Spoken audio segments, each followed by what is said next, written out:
या बदमाश लोकांनी या देशाची संस्कृती संस्कार नासवलेले आहेत. जाती धर्मामध्ये दंगली घडवून आपल्या राजकीय पोळ्या यांनी भरलेले आहे.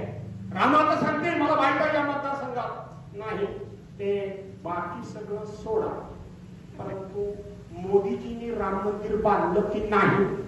मग आपण लगेच बांधले बोलावला आणि म्हणून तरी विचार करायला हवं असं बोलतील की नाही? बोलतील ना? काय तुम्हाला वाटतंय भाजपने राम मंदिर बांधलं? चोर घे, रामाची दिलेली जमीन चोरली, रामाच्या नावाने जमा केलेल्या विटा चोरल्या, रामाच्या नावाने जमा केलेला निधी यांनी हडप केला. ही सगळी प्रकरणता बाहेर येत आहे आणि या प्रत्यक्षपणे राम मंदिर पूर्ण झालेलंच नाही. प्रत्येकाचं नाव विचारलं, गाव विचारलं, कोणाला मतदान करणारं विचारलं, तसं आम्ही त्या महिलांना विचारलं. म्हटलं उतरा भाड्या, आम्ही तुमच्या भाड्या डोक्यावर चढवायला मदत करतो, आम्ही मदत करतो. आम्ही बसलो, आमच्याकडे पाण्याच्या बाटल्या होत्या, आम्ही त्यांना पाण्याच्या बाटल्या दिल्या आणि त्यांना विचारलं निवडणूक आली काय माहितीये ना तुम्हाला? व म्हणजे काय भाव माहिती आहे म्हणजे काय? निवडणूक आली.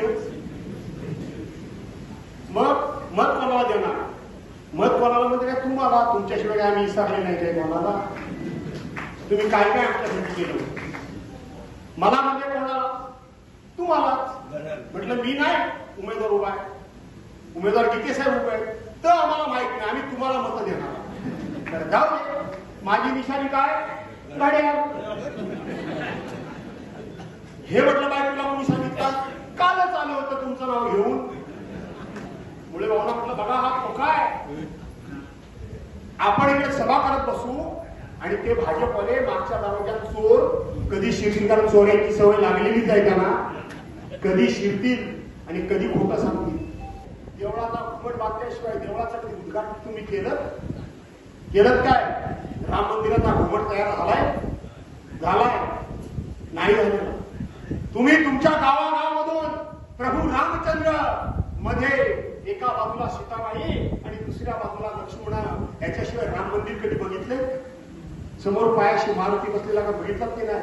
पण हे काय राम मंदिर, राम याची मूर्ती एवढीशी, ती म्हणायचं बाल्यावस्थेतली राम मंदिराची मूर्ती आहे. एवढे मोठे नरेंद्र मोदी आणि त्यांच्या हाताला रामाने धरलंय आणि राम देवळात चाललाय तिच्या. म्हणजे रामापेक्षा मोठा कोण चालेल तुम्हाला? अरे राम आमचं मतदान देणारा एटीएम कार्ड नाही, तर राम आमच्या हृदयामध्ये आहे. ज्या पद्धतीने हनुमंताने आपल्या छातीचे 2 भाग केले आणि प्रभू रामचंद्राला दाखवला, तो प्रभू रामचंद्र, तो प्रभू रामचंद्र. आणि म्हणून ह्या सगळ्या तुम्हाला फसवतील. त्यापेक्षा तुम्ही कामं आपली केलेली आहेत, फक्त निशाणी घराघरापर्यंत पोहोचवण्याकरता म्हणून सर्वांनी प्रयत्न करा. मुंबईकर आणण्याच्या याद्या ह्या आपल्या नेहमीच तयार आहेत, त्या ह्या तालुका प्रमुख आणि जिल्हा प्रमुखांच्याकडे द्या, त्यांना इथं आणा. कारण इथं मतदान जास्त जेवढं होईल त्याच्या 70% मतदान आपल्याला होईल. मतदान होईल त्याच्या, मी काय म्हणतोय, मतदान होईल त्याच्या 70% किमान मतदान हे आपल्यालाच होईल हा विश्वास मी या ठिकाणी देतो. आणि ज्यांनी कोणी हे संभ्रम पसरवायचा प्रयत्न केला आहे त्यांना मला एवढंच सांगायचं आहे की मी भास्कर जाधव आहे. आज पुऱ्या महाराष्ट्रामध्ये मी फिरतोय. आठवण करा, ज्यावेळेला शिवसेना फुटली तेव्हा पहिली गारकाळी मीच फोडली. मी फोडली ना? तुम्हाला अभिमान वाटेल. संजय राऊत जेलमध्ये गेले. संजय राऊत जेलमध्ये गेल्यानंतर जे कोणी 4-2 नेते पाहिजे, मी जेव्हा नेता नव्हतो, मी सामान्य आमदारच होतो, तालुक्यामध्ये फिरतोय आणि सांगतोय भास्कररावांनीच आम्हाला पाठवलंय. आम्ही तुम्हाला शब्द देतो की पुढच्या वेळेला आम्ही सगळे भास्कररावांना मदत करणार आहोत. गेल्या वेळेला भास्कररावांनी तटकरेंचा प्रचार केला, आता त्यांनाच मदत करा. निशाणी तीच आहे. निशाणी समाचार घेईन मी, मला वेळ मिळाला सभा घ्यायला, तर निशाणी तीच आहे. तुमच्या समोर खूप मोठं संकट आहे, म्हणजे खूप मोठं आव्हान आहे. समजू नका, इतक्या हलक्यात निवडणुका घेऊ नका. आज परिचित झालेली लोकांच्या तोंडामध्ये बसलेली धनुष्यवाणी निशाणी आपली नाहीये. निशाणी ही आपली काय आहे? मशाल आहे. आज मला माहित नाही सचिनबाई तिथं काय तुम्हाला निवडणुकीची डेमो मशीन उपलब्ध करून देणार आहे की नाही मला माहित नाही, कारण सगळी यंत्रणा त्यांच्याकडे आहे, जिल्हा प्रमुखांच्याकडे आहे. काय काय ठेवलं घरात मला माहित नाही. आणि म्हणून ती डेमो मशीन आणली नसती तर माझ्या वेळेची डेमो मशीन सगळी बाहेर काढा.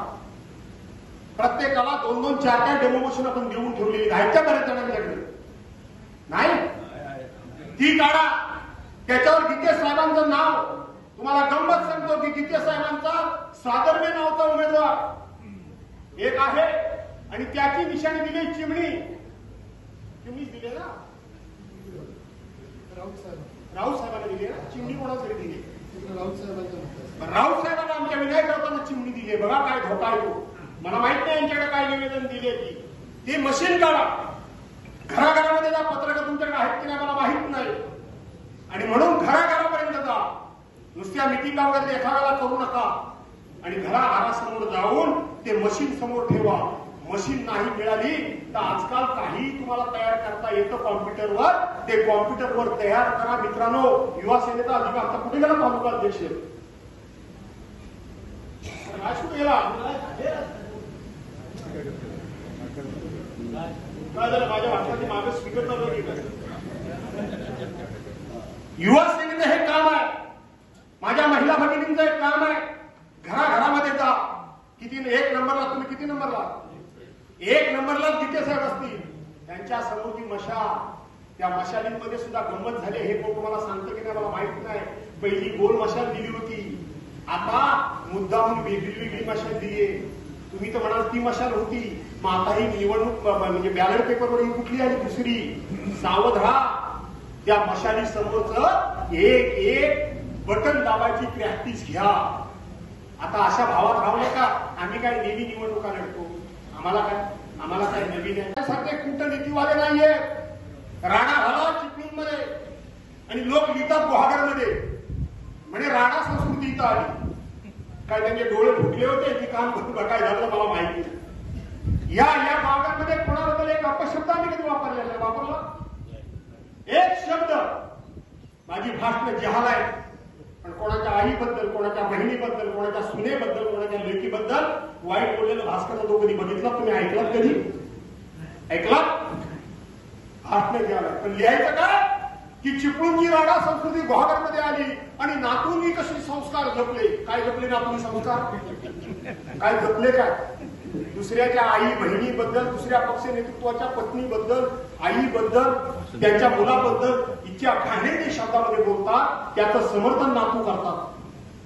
त्याचं समर्थन भाजपाचे जिल्हाध्यक्ष करतात. त्याचं समर्थन भाजपाचे तालुका अध्यक्ष करतात. हे संस्कार, ही सज्जन पार्टी, हे सभ्य पार्टी. परंतु लोकांना खोटं कसं भासवायचं, खोटं कसं सांगायचं, तो लेख लिहिल्यापासून मी वाट बघत होतो. प्रत्येकाचं नाव विचारलं, गाव विचारलं, कोणाला मतदान करणारा विचारलं. तसं आम्ही त्या महिलांना विचारलं. म्हटलं उतरा भाड्या, आम्ही तुमच्या भाड्या डोक्यावर चढवायला मदत करतो. आम्ही मदत करतो. आम्ही बसलो. आमच्याकडे पाण्याच्या बाटल्या होत्या. आम्ही त्यांना पाण्याच्या बाटल्या दिल्या आणि त्यांना विचारलं निवडणूक आली काय माहितीये ना तुम्हाला? व म्हणजे काय भाव माहिती आहे म्हणजे काय? निवडणूक आली. मग मत कोणाला देणार? मत कोणाला म्हणजे काय? तुम्हाला. तुमच्याशिवाय आम्ही विसरले नाही काय कोणाला? तुम्ही काय काय आमच्यासाठी केलं? मला म्हणजे कोणाला? तुम्हालाच. म्हटलं मी नाही उमेदवार उभा आहे. उमेदवार गीते साहेब उभे आहेत. तर आम्हाला माहित नाही. आम्ही तुम्हाला मत देणार. तर जाऊ दे. माझी निशाणी काय? गाड्या. हे म्हटलं बायकोला कोणी सांगितलं? कालच आलं होतं तुमचं नाव घेऊन. मुळे भावना म्हटलं बघा हा धोका आहे.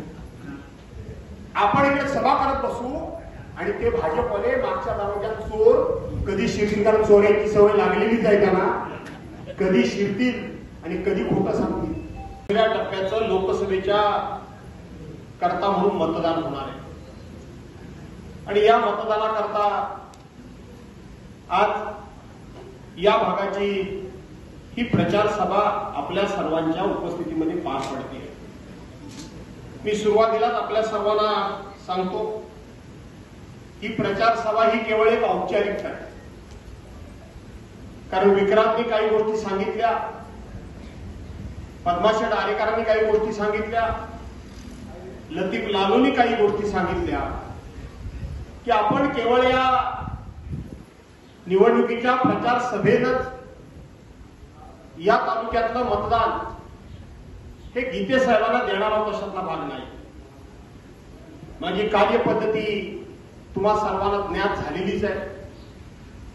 निवडणूक कोणतीही असू द्या, निवडणूक फक्त माझी स्वतःची असली की तेवढ्या परिसरात मी दिसतो असं नाही.